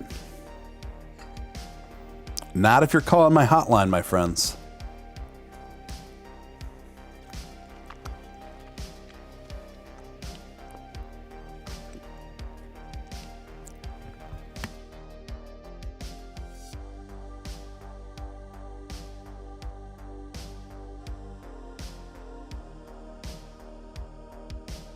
Sound God said AMC to 1500. Are you kidding me? Do you honestly believe that?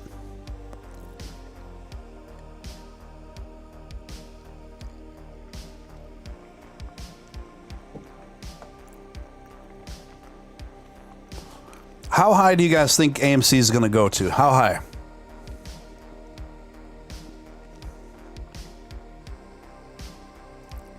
Honestly, realistically. How high do you guys think AMC is going to go to?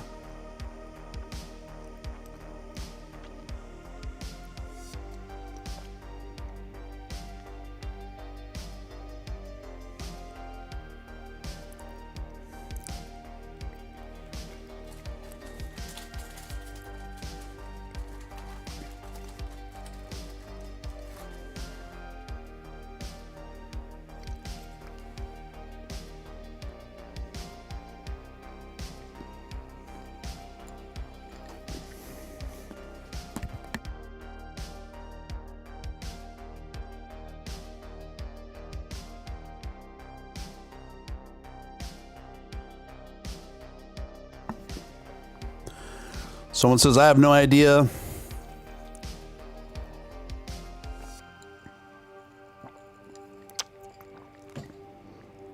Sound Gods, I'm not saying you're wrong. It just seems like a really wild prediction.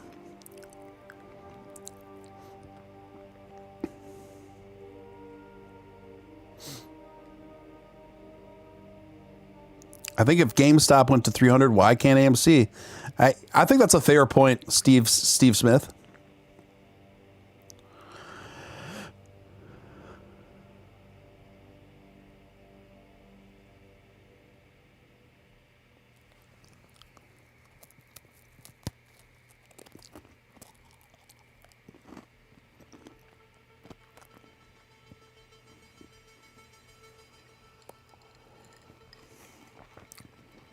Some people believe AMC is going to 100K to 500K per share. Is that, you're telling me some people believe that it's going to 100K to 500K per share?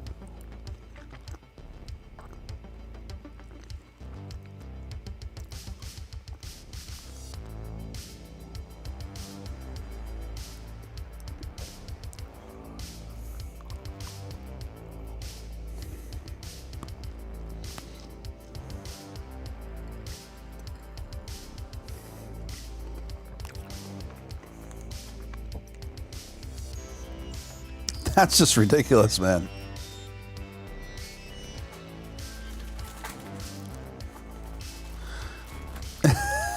Per share.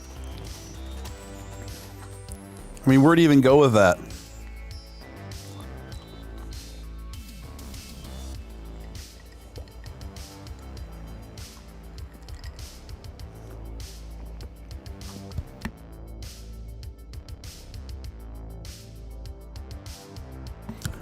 I tend to agree with Matthew Gambardella. I could see it going between 200 and 400.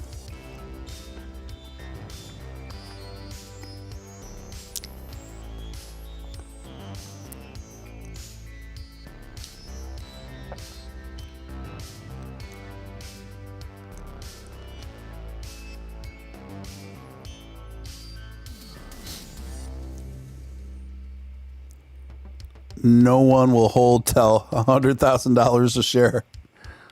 You guys are cracking me up, man.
Oh boy.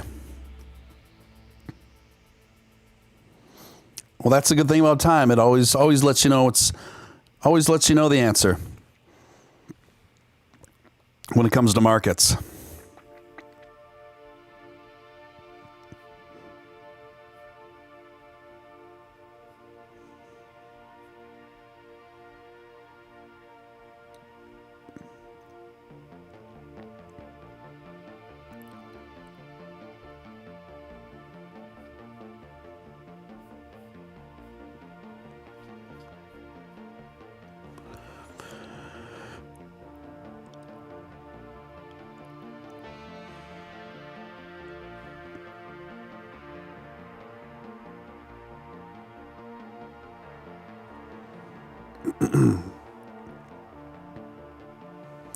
Sound gods, but my math is based on the information I've read.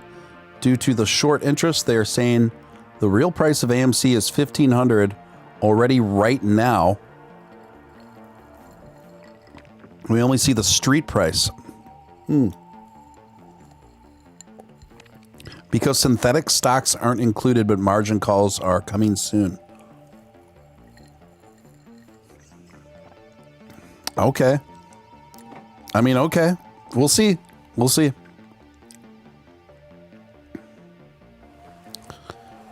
It sounds kind of crazy to me, but we'll see.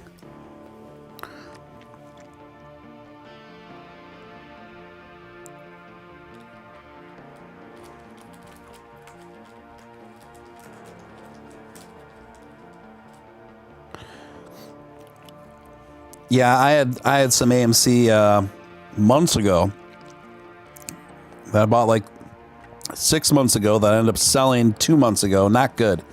Obviously, I'm not excited about that, but I FOMO'd back in about 2 weeks ago.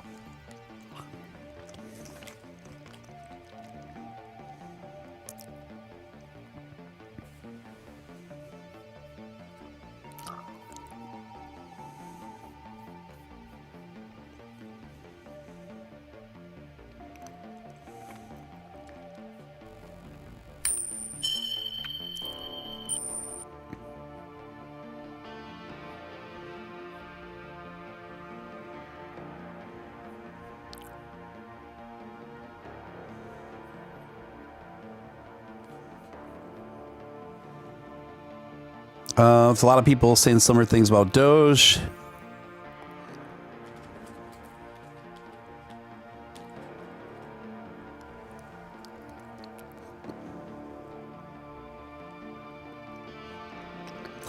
Underdog token last week went from a fraction of a penny to 330,000.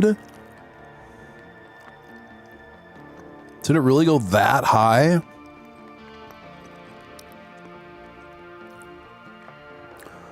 Well, a handful of millionaires were certainly made that day.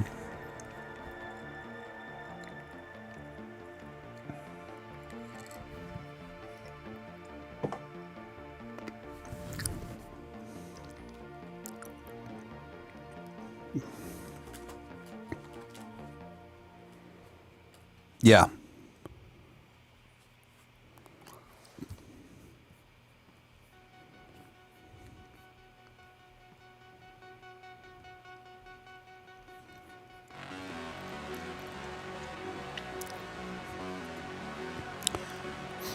I could see AMC going to 70, 80.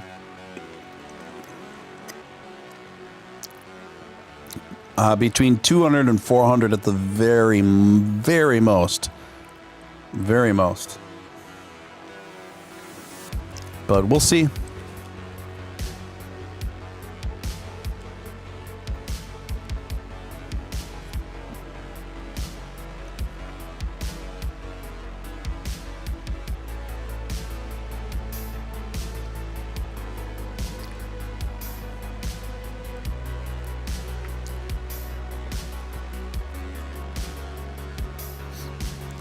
View your stream elements again. Okay. Let me check it out.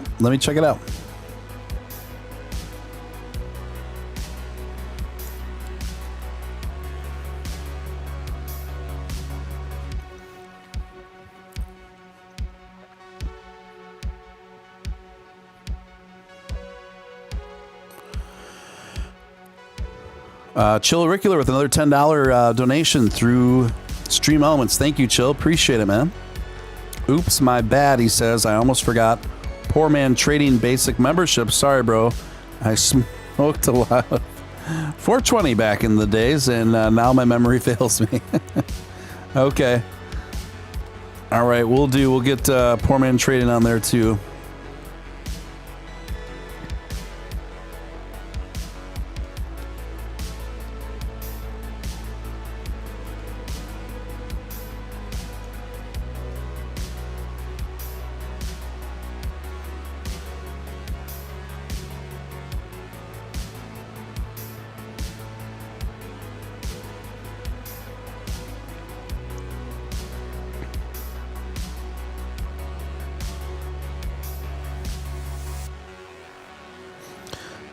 Do we think Coinbase is going to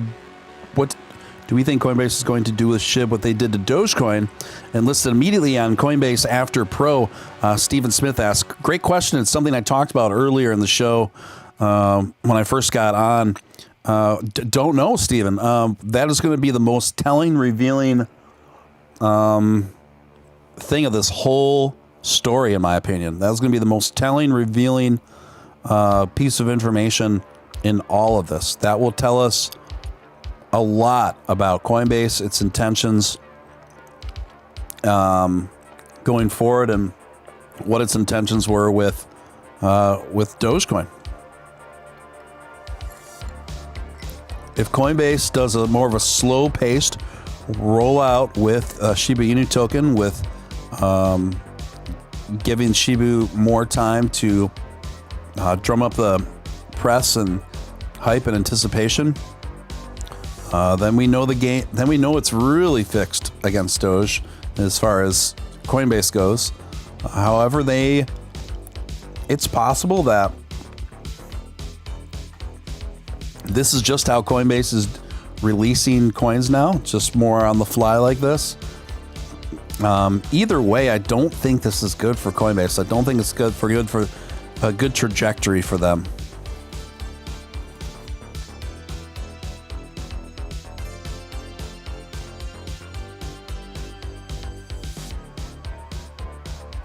It doesn't feel right to me.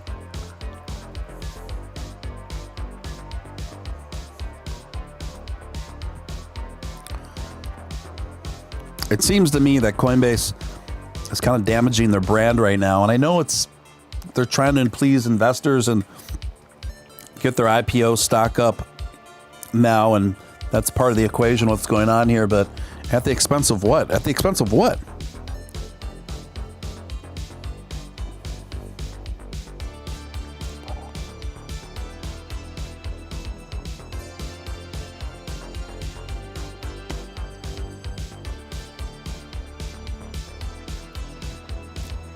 Look, Sound Gods, I'm certainly not here to tell people in the AMC community, which I support, what they're capable of. If they can hold together strong and get this thing to 1,000 a share and more, I mean, great, awesome. I'm all for it. I'm all for it.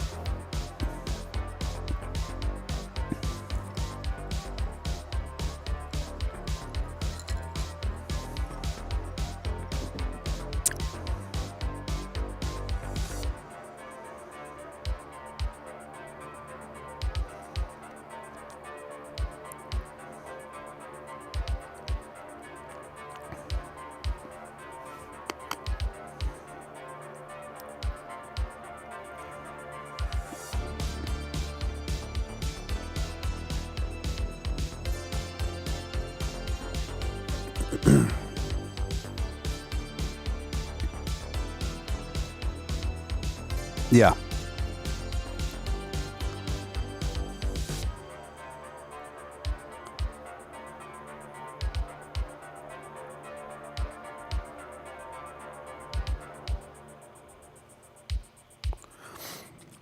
All right, gang.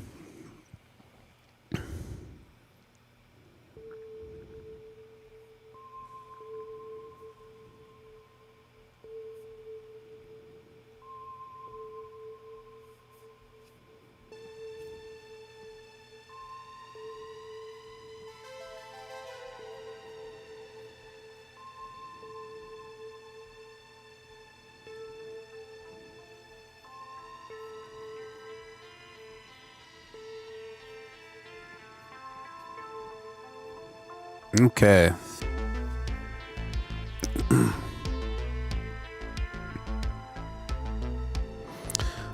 Stephen, have you talked to Matt about AMC? He will tell you what I told you. Doge will pump hard after AMC. I know that's what he's been saying. I'm not saying that he's wrong. I don't know.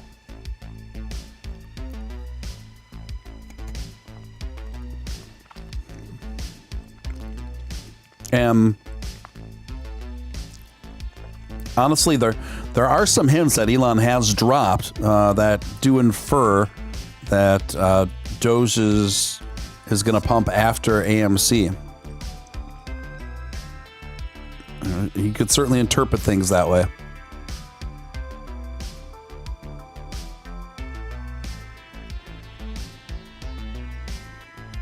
Doge could go to $3. I'm actually one of those. I'm actually one of those that thinks that is possible. Mm-hmm.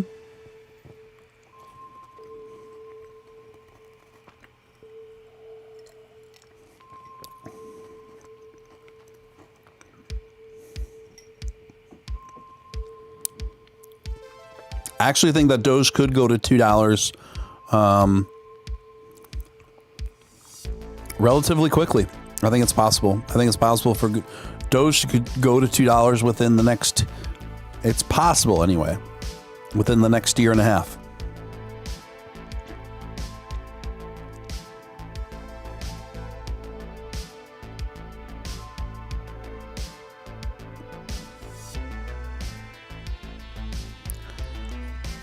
Yeah, tomorrow will be at 9:30 Central Standard Time.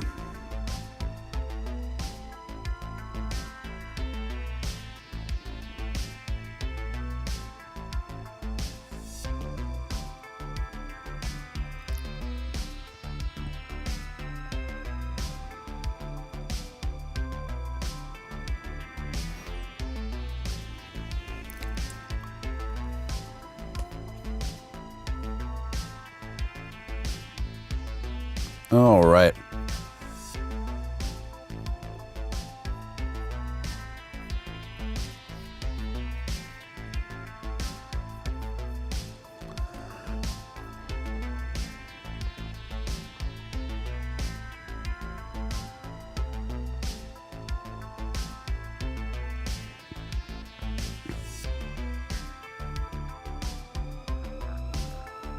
Look, I'm always trepidatious about putting limits on what people's aspirations are and what they have in mind in terms of goals, and in anything in life, let alone in markets, because I think the mind can be very powerful, and collective communities that all get on the same page can be very powerful and really exceed many expectations. So even though sometimes things sound pretty ridiculous to me, and don't get me wrong, many times they are, but sometimes, sometimes some big surprises come through, and certain communities really can pull off things that are beyond many people's wildest expectations. So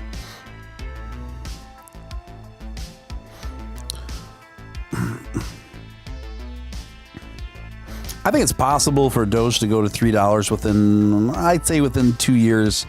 And that's like the most crazy optimal projection I could conceive. But it's possible. I believe that there's a big psychological barrier with Doge right around the $1 mark. And then I think there's going to be a couple really big retracements before we can get through $1 to the tune of 15 to 20 cents. Every time it gets to around 90 cents, that'll retrace a whopping 15 to 20 cents each time. I believe it'll do that a couple times before enough resistance is down, wherein, and enough whales are out of the way, wherein we can blow past $1. And I think we will blow past $1. Now, the moment that it blows past $1, now you're looking at a $1.09 Dogecoin, a $1.06 Dogecoin, a $1.15 Dogecoin. The moment that happens, the whole perception of Dogecoin changes, because so many people out there and casual investors have associated Dogecoin with $1 being the end game. And then once they see that the dollar isn't not only not the end game, but that we were able to blow past it, then that really kind of blows the barn doors off of people's perceptions and expectations of Doge. From that point, I believe the journey from $1 to $2 will be much more efficient and quicker than the journey from to $1. And at that point too, I think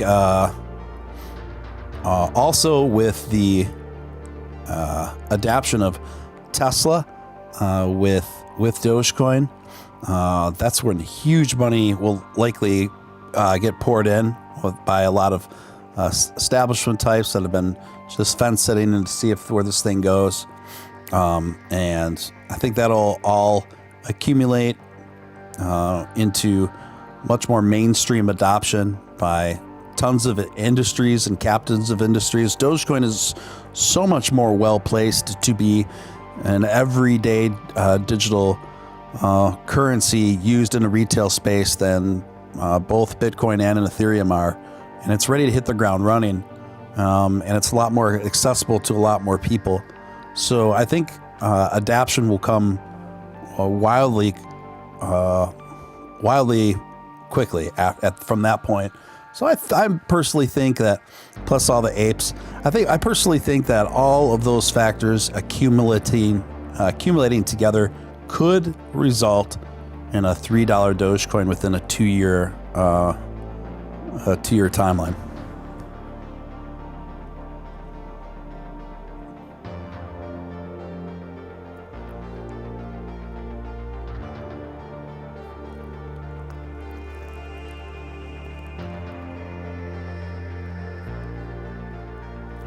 But I love your optimism, Sound Gods. I love your optimism.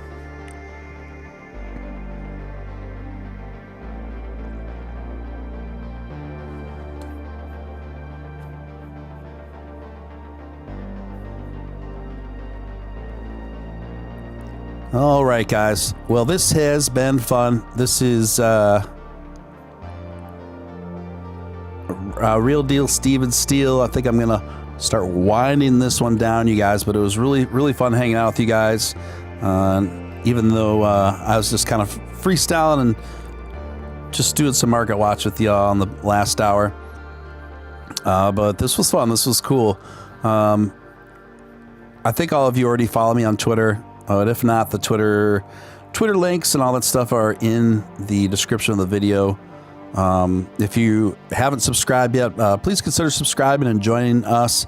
And I will see you all soon. I'll see you all soon. I'll kind of be up for a little while longer. You know me, hanging around on the tweeter mark. Other than that, thanks for tuning in, everyone. And don't forget to check out the other videos on my channel. The one I had earlier tonight, which was a story time, and then the interview that I recently had with Doge Boy. If you haven't checked that out, make sure you check that out. And you can check out a lot of the other streams on there as well. If you miss me too much in between shows, guys. Anyway, I'd like to thank each and every one of you guys for hanging out. It's always great to see you guys. So stay positive. Let's keep the momentum going strong. Until next time, this is Steven Steele signing out.